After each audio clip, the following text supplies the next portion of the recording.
ao longo do sermão, que não é longo, no máximo 26, 27 minutos. Mas é um prazer, mais uma vez, estar aqui com vocês nessa noite de domingo. É a segunda vez que aqui estou com vocês. E estou à disposição, quando precisarem, se eu estiver livre. Eu já disse da outra vez, eu moro ali ao lado da central de Várzea Grande, praticamente, ali uns 300 metros. Quarta-feira eu prego lá. E eu acredito que esse mês ainda vou conhecer a comunidade Água Fria. Eu acredito que já ouviram falar. Lá tem um grupo da igreja, depois do rio. Eu não conheço, sei que tem uma balsa lá. E lá eu estarei. Mas hoje nós temos um tema específico. Vamos abrir nossas Bíblias em Lucas, capítulo 8. Vamos ler Lucas, capítulo 8, para que nós possamos entender. Mas antes, como de costume na nossa igreja, vamos falar com Deus. Querido Deus, muito obrigado, Senhor, porque até aqui o Senhor tem nos abençoado, nos guiado e nos protegido. Humildemente o Senhor clama a unção do Espírito de Deus em minha vida, neste momento, para que eu possa falar, não de mim mesmo, que eu possa falar inspirado pelo poder do Espírito Santo, em nome de Jesus. Amém. Quando nós começamos a ler os versículos desse capítulo 8 de Lucas, nos fala de algumas coisas, de uma mulher que nela havia 7 tipos de demônios diferentes. Nesse mesmo capítulo, no capítulo 8, nos fala de algumas mulheres que Jesus, pelas circunstâncias das quais elas viviam naquele momento, Jesus fez milagre na vida dessas mulheres. Inclusive Lucas 8, versículo 3 diz: muitas outras mulheres que com seus próprios recursos ajudaram Jesus e os seus discípulos. Elas ajudavam a Jesus. E ali no versículo 1, versículo 2, nos fala de Maria Madalena. E nessa mulher havia 7 tipos de demônios diferentes, das quais depois que ela teve aquele encontro pessoal com Jesus, a vida dela mudou completamente. E ela passou a acompanhar Jesus, tanto que Jesus disse no jantar à noite: aonde for pregado o evangelho, o testemunho dessa mulher será o quê? Propagada. E às vezes nós nos questionamos quem foi que levou Maria Madalena para a prostituição. No livro do pastor Morris vendeu como Jesus tratava as pessoas, no capítulo 5, se não me falha a memória, no capítulo 6, eu tenho em casa, disse que foi o próprio tio Simão que levou Maria Madalena como jovem para a prostituição. E quando Jesus estava servindo o jantar, porque Jesus curou ele da lepra, então ele convidou Jesus e os seus apóstolos para que tal dia estivesse na casa para um jantar especial, e Jesus foi. De repente a Bíblia menciona que Simão percebe que pelas tendas, portas da tenda da sua casa, entrava Maria Madalena, e ele fala na mente, Jesus leu a mente dele, e ele disse: se esse fosse realmente Jesus, saberia quem é aquela mulher, das quais ele mesmo levou a sobrinha para a prostituição. Mas vai mais além. Nesse capítulo 8 também fala de Jesus, quando ele estava em alto mar, o mar estava bravio, Jesus estava dormindo na proa daquele barco, o rei do universo estava dormindo, e veio uma tempestade, e aqueles apóstolos de Jesus, que estavam acostumados a andar com Jesus dia e noite, tremeram na base, tiveram medo, acordaram o mestre e disse: mestre, acorde. O rei do universo estava dormindo na proa daquele barco. E quando a gente vai um pouco mais além, versículo 26, fala do endemoniado de Gadareno. O livro de Mateus 8, versículo 28, fala de um homem, o endemoniado de Gadareno. Já Marcos 5, 1 a 3 e Lucas 8, 26 e 27 falam que eram 2 endemoniados. Mas o fato é que quando Jesus pergunta quem é, ele diz: nós somos legião. Quando Jesus então se depara com aquele endemoniado de Gadareno, ele diz: eu me chamo legião porque eram muitos. E quando você vai estudar, você descobre que uma legião é aproximadamente 6.000 homens. 6.000 homens. Eram muitos os demônios que estavam em posse daquele homem. E já lá atrás nós ouvimos que Maria Madalena, nela havia 7 tipos de demônios diferentes. A Bíblia também nos mostra que nosso corpo é um templo e morada do Espírito Santo. E nós vemos tantas pessoas na prostituição, seja homens ou mulheres. Quando nós vamos ali no zero, às vezes agora estão passando muito por trás ali, por conta da febre que está acontecendo, e aí você vê 24 horas por dia gays e mulheres vendendo o seu corpo 24 horas por dia. Ali existe muito demônio naquele lugar, e onde existem muitos demônios, as coisas não prosperam. E aqui mais o versículo 38 de Lucas 8 nos fala ali, e o versículo 39, que quando Jesus então ele expulsa aquele homem, aqueles demônios daquele homem, ele deseja acompanhar Jesus, porque Jesus não foi bem recebido, porque Jesus expulsou aqueles demônios para aproximadamente 2.000 porcos que havia ali. Aqueles porcos precipitaram para o rio e morreram tudo afogado, e as pessoas não gostaram, mas aquele homem queria seguir a Jesus. Jesus disse: não, você precisa ficar. Até então, no momento, não havia entendido o que Jesus queria fazer com aquele homem, mas Jesus disse: fique, conte aos seus familiares e seus amigos os feitos que aconteceu aqui. Tanto que Ellen White diz que quando Jesus fez a segunda multiplicação dos pães e os peixinhos, foi naquela região de Gadara, onde Jesus foi expulso a princípio. Jesus trabalha atualmente. Mas nós vamos ler o sermão de hoje a partir do versículo 40 de Lucas 8. Lucas 8, 40 em diante. Vamos ler para que nós possamos entender. Quando Jesus voltou para o lado oeste do lago, versículo 40, a multidão o recebeu com alegria, pois todos tinham ficado ali à espera dele. Então chegou um homem chamado Jairo, que era chefe da sinagoga daquele lugar. Ele se jogou aos pés de Jesus e pediu com insistência que fosse até sua casa, porque a sua filha única, menina de 12 anos, estava morrendo. Enquanto Jesus ia caminhando, a multidão o apertava de todos os lados. Nisto chegou uma mulher que fazia 12 anos que estava com uma hemorragia. Ela havia gastado com os médicos tudo o que tinha, mas ninguém havia conseguido curar. Ela foi para trás de Jesus e tocou na barra da capa dele, e logo o sangue parou. O sangue parou de escorrer. Versículo 45. E aí Jesus perguntou: quem foi que lhe tocou? Todos negaram. Então Pedro disse: mestre, todo o povo está ao redor do Senhor e te aperta. Mas Jesus disse: alguém me tocou, porque eu senti que de mim saiu o poder. Então a mulher, vendo que não podia mais ficar escondida, veio, tremendo, e se atirou aos pés de Jesus, e diante de todos contou a Jesus porque tinha tocado nele e como havia sido curada na mesma hora. Aí disse Jesus: minha filha, você sarou porque teve fé, vai em paz. Jesus ainda estava falando quando chegou da casa de Jairo um empregado que disse: seu Jairo, a menina já morreu, não aborreça mais o mestre. Jesus ouviu isso e disse a Jairo: não tenha medo, tenha fé, e ela ficará boa. Quando Jesus chegou à casa de Jairo, deixou que Pedro, João e Tiago entrassem com ele, além do pai e da mãe da menina e mais ninguém. Todos que estavam ali choraram e se lamentavam por causa da menina.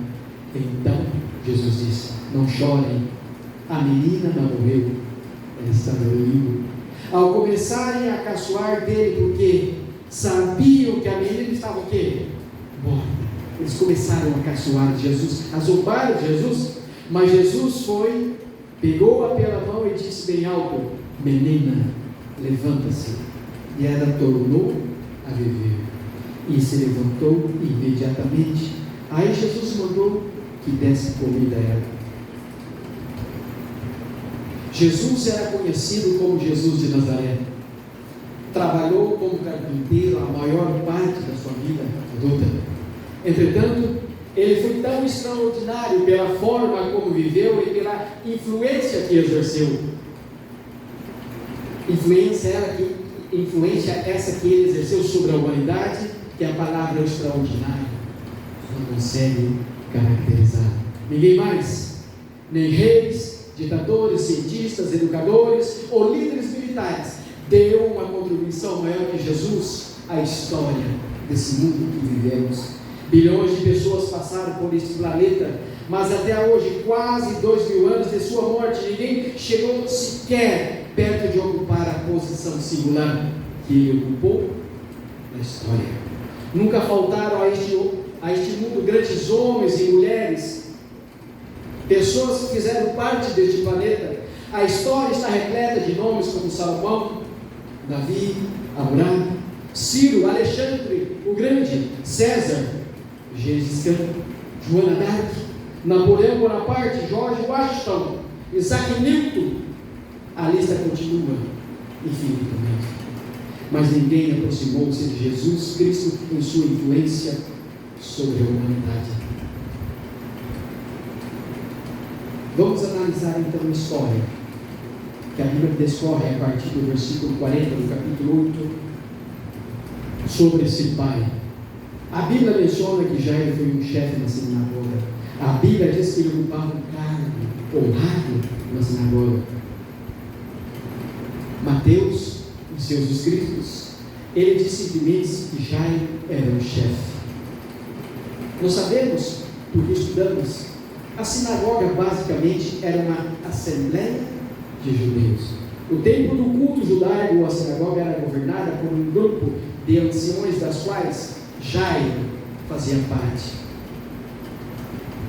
E essa jovenzinha de 12 anos, como qualquer outro filho ou filha de um homem ou de uma mulher, de uma família adventista, foi dedicada na igreja a Deus. Ela pertencia a Deus. Sabe, irmãos, eu não trouxe aqui a foto, eu esqueci de mandar para vocês. Eu estava preparando esse sermão para sentar de quarta-feira. Hoje é domingo, como quarta-feira eu vou estar aqui. Antes de discorrer o tema, eu gostaria de dizer algo para vocês.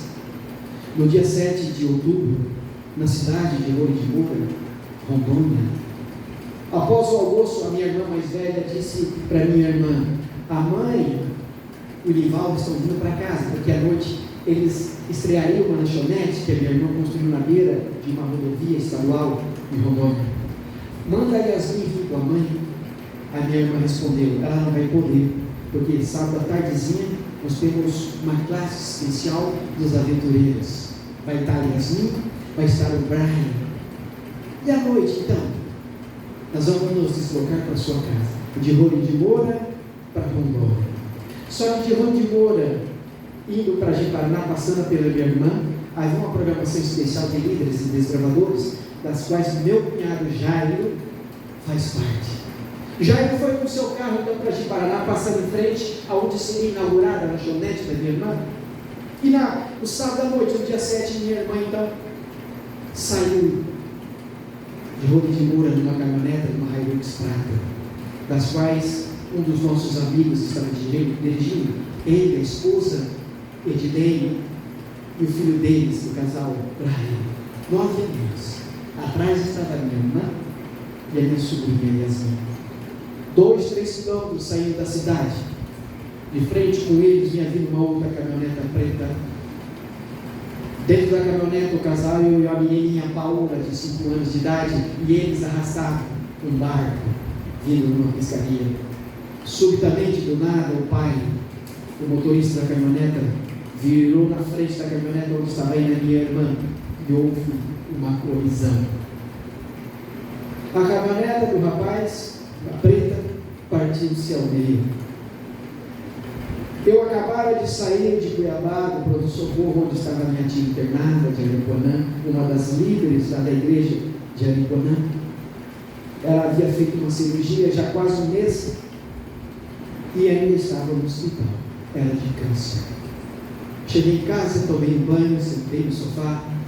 A minha irmã me manda mensagem: você ficou sabendo, mano? Eu entrei em desespero, porque pensei, a tia estava bem, mas será que aconteceu alguma coisa nesse intervalo de Várzea Grande, de Cuiabá para Várzea Grande? Eu disse, não, o que aconteceu? Foi com a tia? Ela disse, conosco, sofremos um grave acidente.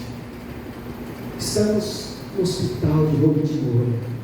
Mas ela disse, não se preocupe, nós vamos aqui ficar sobre os cuidados do médico essa noite, mas logo seremos liberados. Mas a Edilane conferiu, terão que ser levados para Cacoal, pois o Brian está muito ruim. Naquela hora eu percebi como nós somos egoístas. Sabe por quê? Porque pode acontecer ao nosso redor qualquer coisa, nós não nos importamos. Mas se acontece algo na nossa família, com alguém da nossa família, quem sabe com um filho, com uma filha, com um neto, aí nós entramos em desespero. Quando ela disse isso, eu falei, graças a Deus. A minha irmã desligou. Eu fui na cozinha para pegar um lanche para comer. Eu estava com fome, era no sábado. Mas nisso me veio à cabeça algo. Eu entrei em choque comigo mesmo e comecei a chorar. Voltei rapidamente para a sala onde eu estava sentado, assistindo ali de joelhos, orei. Porque não aconteceu nada com minha irmã, não aconteceu nada com a minha sobrinha Yasmin. Para mim estava tudo bem, mas o Brian, que era amigo da gente, amigo de infância da minha sobrinha, o pai dele, a mãe dele, amigos particulares, me veio à cabeça, eu preciso orar por eles. Eu comecei a orar por eles então. Só para que vocês saibam, o Brian ainda está no hospital. As orações são tão importantes nas nossas vidas.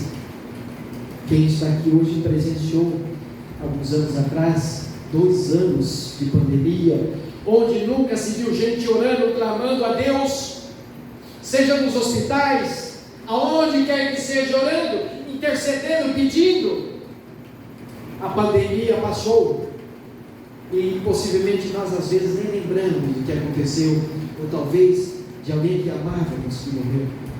Mas a gente não pode deixar de orar, assim como o Brian, assim como o pai dele que está lá, ainda no hospital, tiveram que mudar de cidade, da onde eles moravam para outra, para ficar o dia todo perto do filho, por causa de um irresponsável que bebeu, e a filha do irresponsável, a jovenzinha, Paola, de 5 anos, muito mal no hospital também. O pai foi preso. No dia 11 de outubro, a Igreja Central de Alto Floresta, Rondônia, a Igreja Central de Rolo de Moura, a Igreja Central de Cacoal, eles caíram de joelho clamando a Deus, porque no dia 10 os médicos diziam que possivelmente teriam que desligar os aparelhos, e o Brian, de um dia para outro, possivelmente seria degradada, morte encefálica. Então a igreja mudou o costume.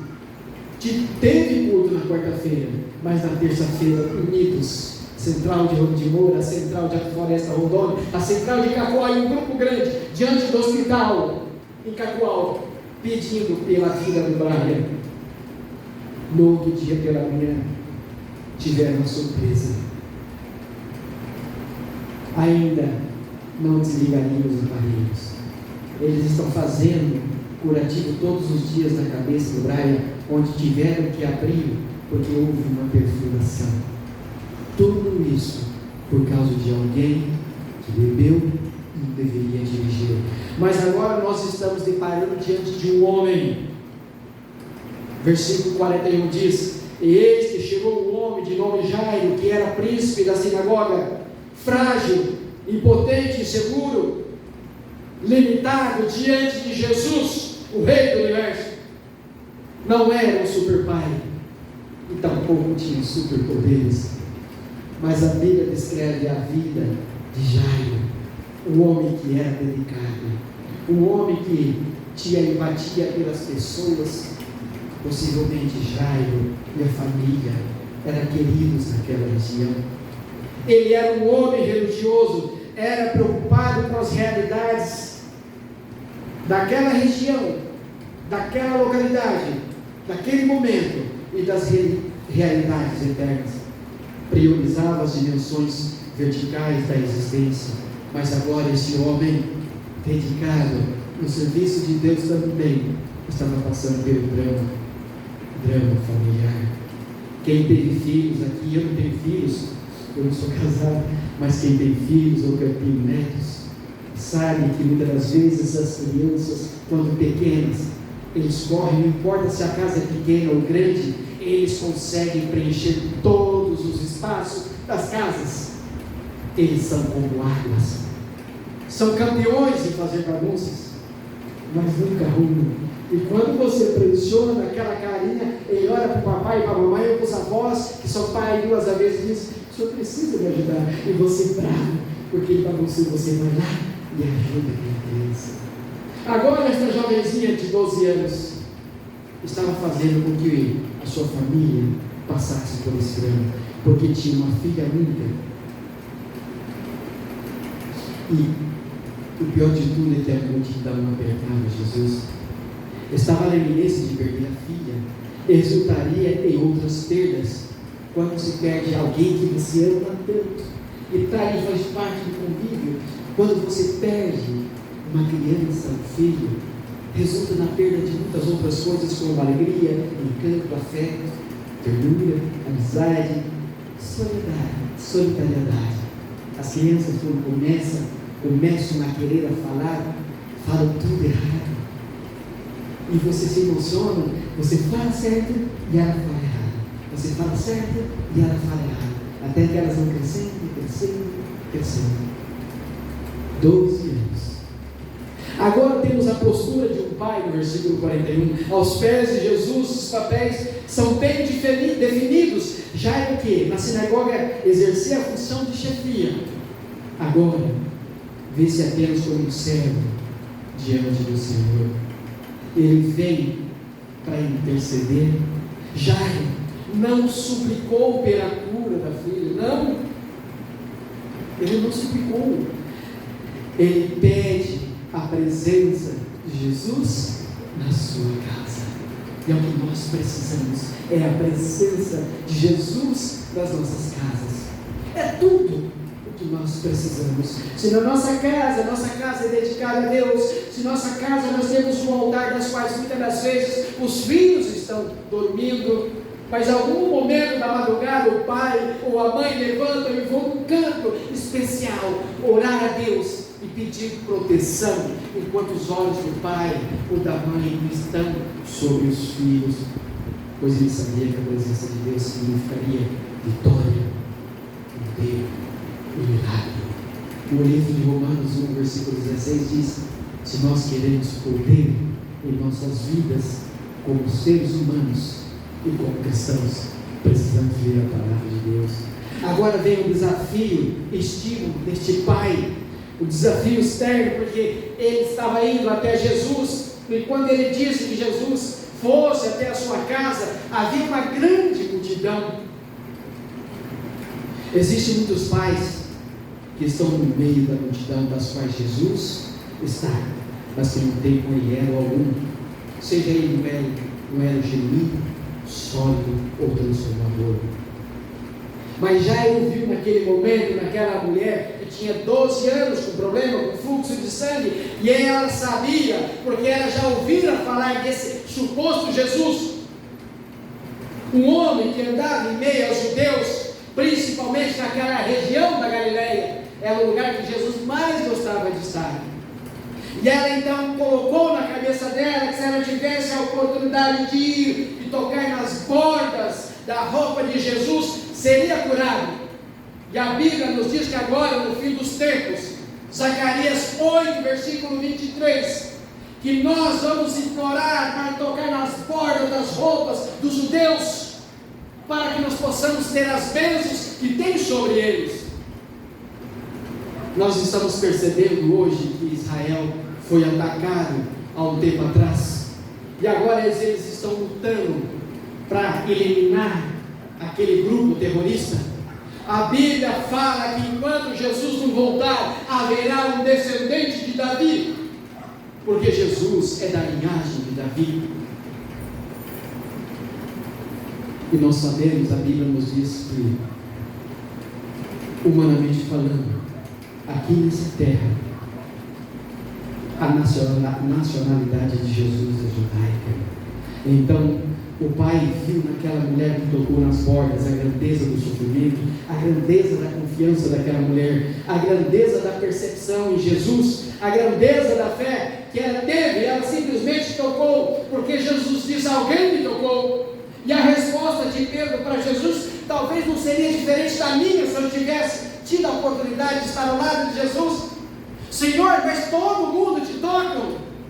Lembrando, os irmãos, que muitas das vezes Jesus, ao longo da noite, ele estava indo para algum lugar e pessoas que trabalhavam de dia não tinham a oportunidade de ir até Jesus, mas à noite, quando eles saíam dos seus trabalhos, eles queriam conversar com Jesus. Os pais queriam levar os filhos, as crianças, para que Jesus o abençoasse.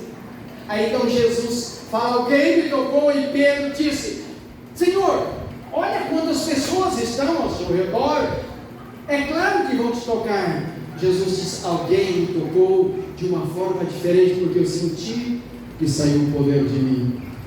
Vocês lembram Jesus após ascender aos céus?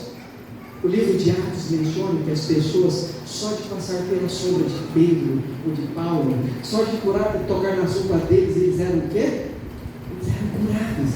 E agora está falando lá em Zacarias 8, versículo 23, que agora no fim dos tempos vão querer tocar nas bordas das roupas desses homens judeus, e isso vai acontecer. Aí vem o desafio interno, versículo 49. Estando ele ainda falando, chegou um dos príncipes da sinagoga, dizendo: a tua filha já está morta, não incomodes mais o mestre. Olha, Jairo, a sua filhinha descansou, não precisa mais incomodar o mestre. Olha só o que um homem fala para o outro homem. Possivelmente esse homem que chega até ele conhecia também. Não incomode mais o mestre, a sua filha já faleceu. A palavra de Jesus para Jairo veio como palavra de Deus, soberana, amorosa e poderosa.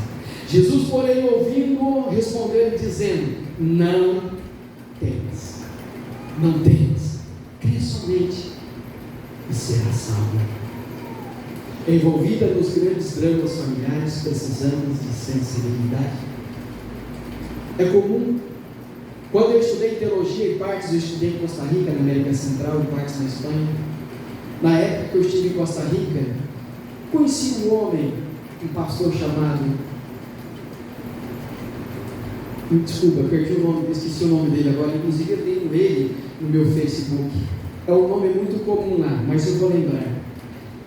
Quando eu cheguei lá, a filha desse pastor já havia falecido. Então ele tinha um filho, ainda pequeno, Luiz Molina, o nome dele, Luiz Molina. Então ele tinha um filho pequeno, que hoje também já é pastor, e a filha dele estava muito doente, recém-terminada o segundo grau. Foi parar no hospital, foi ungida, e a filha do pastor Luiz Molina não saiu da vida do hospital. Quando ela faleceu, antes do velório, antes do enterro, o pastor vai até a casa dele, chama o filho dele, que hoje é pastor também, lá em Costa Rica, chamou a esposa, foram para a sala e ele disse o seguinte: venha, filhos, venha, vamos orar a Deus e vamos agradecer a Deus por esses anos que Ele concedeu a nós de ter tido em nosso meio a sua irmã. Era lágrima de um pai lutado, mas agradeceram a Deus por aqueles momentos que ela proporcionou a eles, sabendo, o pastor Luiz Molina, que ao toque da sétima trombeta, quando Jesus voltar, a filha ressuscitará. O motivo não era muito forte com o pastor Molina.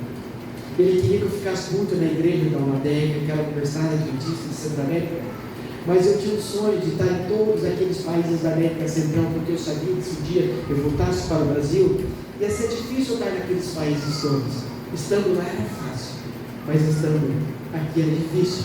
O pastor Luiz Molina entendeu, até hoje eu gosto muito, mas aqui nós já estamos quase concluindo, e vem o milagre da família de Jairo.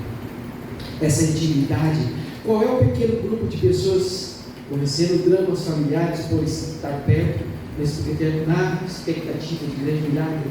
Você tem um grupo de pessoas, um grupo familiares, e você percebe que alguém daquele grupo, ou da igreja especial, ou de uma outra igreja, está precisando de oração, porque a família entende que a família do irmão da outra localidade está passando, tem empatia e deseja orar.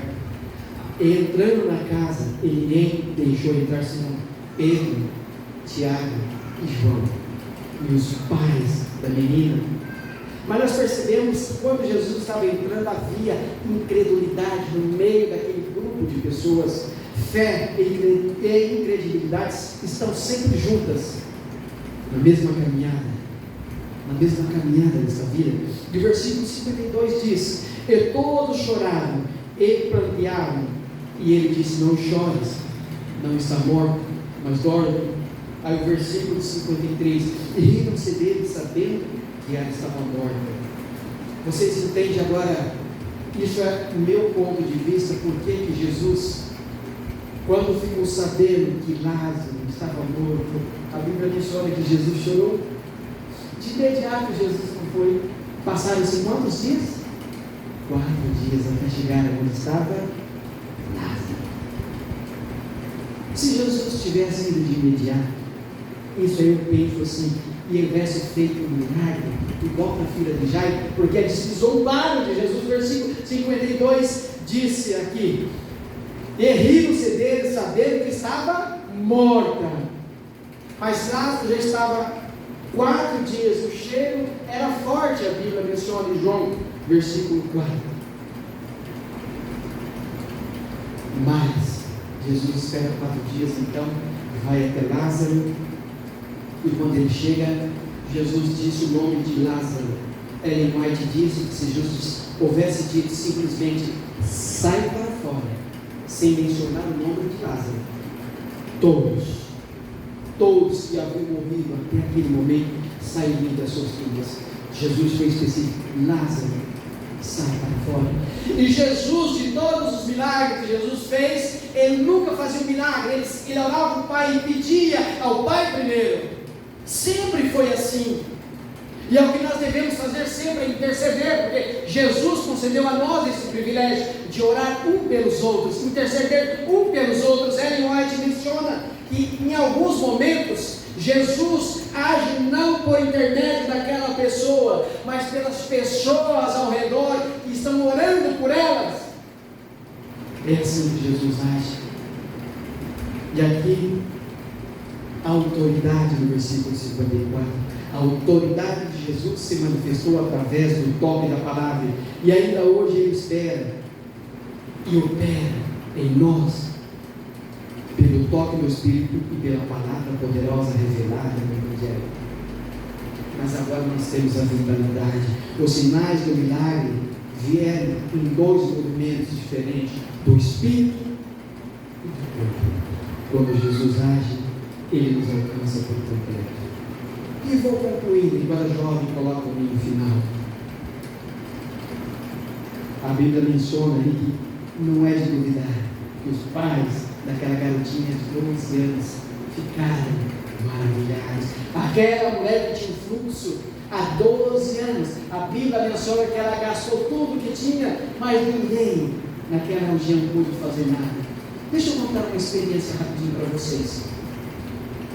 2 noites antes de eu viajar para Costa Rica, para onde eu começaria a estudar teologia, eu estava numa casa de um amigo meu lá em Bora de Moura, conhecido como Chinelão.